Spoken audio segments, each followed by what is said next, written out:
Вітаю всіх! Ви на каналі Bike Travel Беларусь. Мене звуть Олександр, і я подорожничаю по Білорусі на ровері.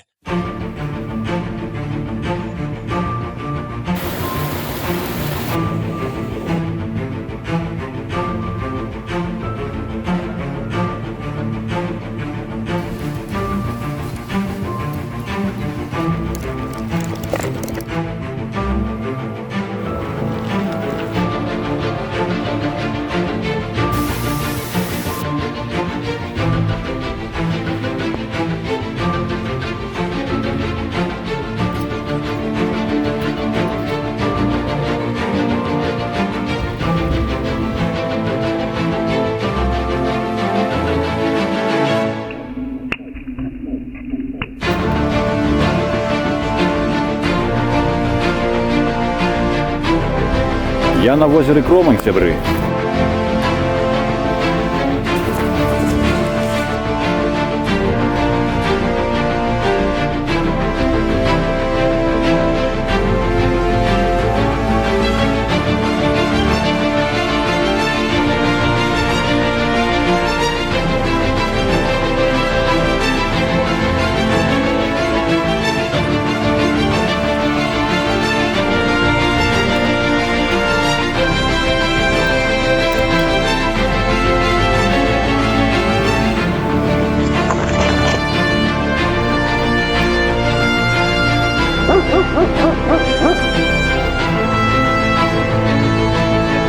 Лосяра на мене глядить.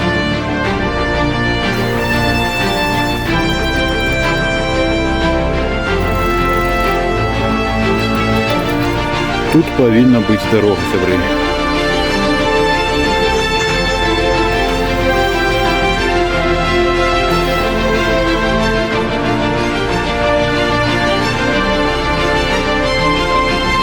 Приплили.